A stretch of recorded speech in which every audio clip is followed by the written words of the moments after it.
Okay, so Andy Ruiz, the Snicker King, takes to Twitter and he says, I'm not going to the UK for the rematch. Hashtag it's a setup. Okay.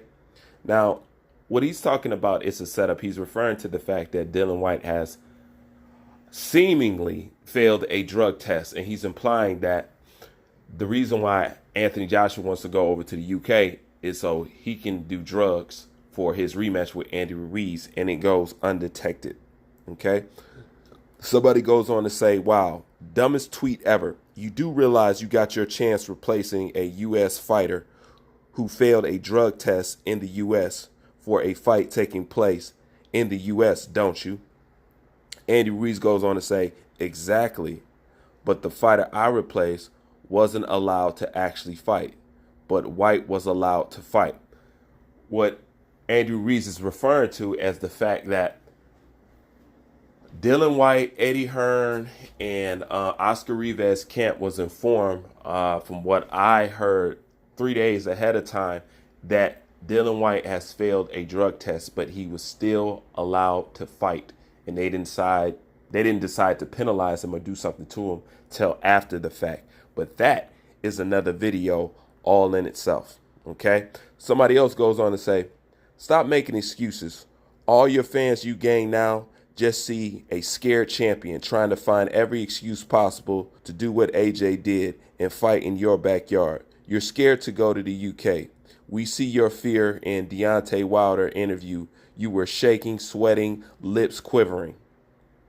Andy Ruiz goes on to say, just like I was too scared to face AJ the first time around, right?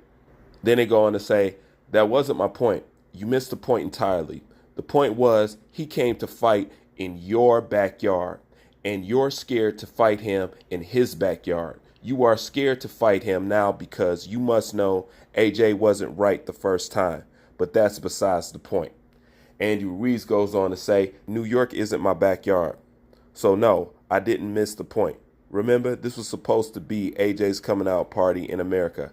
I didn't ask him to come to New York City. Good day, mate. Both of them are actually right there. No, Andy Ruiz did not ask Anthony Joshua to come to the United States. But that is besides the fact. And then Andy Ruiz goes on to say that America isn't his backyard. See, and this is the problem that I've been noticing with some of these so-called Mexican fighters. You guys like to flip back and forth to what flag is suitable for the situation at that point in time. Andy Ruiz, this is your boxing record. Do you see what flag they say you representing right there? Okay. It doesn't say Mexico. Okay. Okay. That is a United States flag. Look at your birthplace and look at your residence. What's that? That's an American flag. This is your backyard. Okay. You was born in what? East LA? West LA? You know what I'm saying? I don't know where Imperial's at, but you know, to sit up here and say that America is not your backyard and you was born here and you live here is a flat out lie. That's because you know that you should actually go to his backyard to fight him. I done already let up on Anthony Joshua about fighting out here because I done already see the kind of bull crap that he's dealing with. Andy Ruiz, just like my man said in his text, you're losing all the fans you just gained, okay, by not wanting to fight this man in his backyard. What Dylan White did and what drug test he failed has nothing to do, okay, has nothing to do whatsoever with you fighting Anthony Joshua, okay, not at all. You're trying to use that excuse to try to cover the fact that you're acting scared, that you don't want to go fight that man in his backyard. It's the same excuse. Listen, you guys all use the same language over there at PBC. Just like Deontay Wilder, as soon as Anthony Joshua lost, see, I told you I was a fraud. See, I told you. This is why they kept him away from me this whole time. Basically trying to save face because for the most part, everybody blamed him for clogging up the division and not giving him the fights he wants. Because remember, he told you to have patience. Okay? Now, this is you trying to justify the fact that you signed a contract which says that they reserve the right to pick whatever location they choose. you're trying to cover that with the fact that Dylan White has failed the drug test, so that somehow gives you a reason to duck out or not just simply honor what the contract that you signed. That makes no sense. Okay? You signed the contract. That's exactly what it is. And this is what killed me about Andy Ruiz.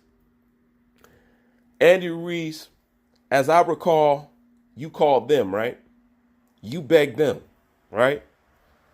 You didn't have to get that shot. They picked you because they wanted a credible opponent. AJ could have easily got somebody a lower tier and just went on with the show. Okay, but you called them. Isn't your life changed?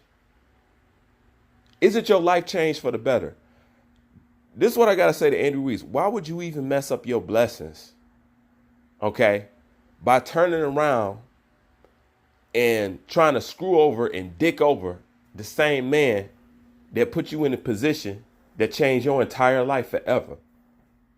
Coming in contact with Anthony Joshua has changed your entire life forever. You are in the history books for life. For life. And it could easily be said, if Anthony Joshua wouldn't have boxed, you wouldn't have seen another heavyweight Mexican, probably never. Okay? What's so wrong about, that's what I liked about Tony Harrison. Because even though he beat Jamel Charlo, he was still thankful and grateful for the opportunity. He said, because of the opportunity, I will run it right back with you. No problem. You know what I'm saying? Because he appreciated the opportunity. And the way Andy Ruiz is acting, I ain't gonna lie. I can't even like him no more. Because he's sipping that Al Heyman Kool-Aid. Okay? Once again, what is he acting like now? What is this turning into? Another soap opera show. How come everything that has to deal with the Al Heyman PBC side of things and Eddie Hearn, why is it always got to turn into a soap opera show? Okay? You signed to fight a man. Rematch clause included. Okay? You fight the man. End of story. We don't need all this stuff dragged out. I'm getting so sick of the heavyweight division. Okay? It's become a full-on opera. I'm not into drama. Okay? I don't read tabloids. So I don't care nothing about what y'all doing. Listen, the heavyweight division has become the biggest diva division that I have seen. And y'all the heavyweight division. Y'all acting real soft. Man, I don't know what to say about this, and I just don't. And everybody don't come to me about Dylan White failing the drug test. What do you want me to do about it? Okay? Dylan White fails the drug test, or at least it seems like he failed the drug test. What if I told y'all since the beginning? What if I done videos on? I told y'all, everybody is on steroids. All right?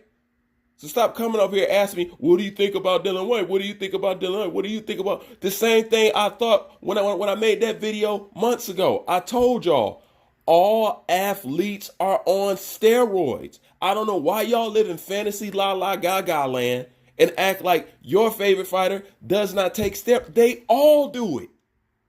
Every last one of them. Every last one of them.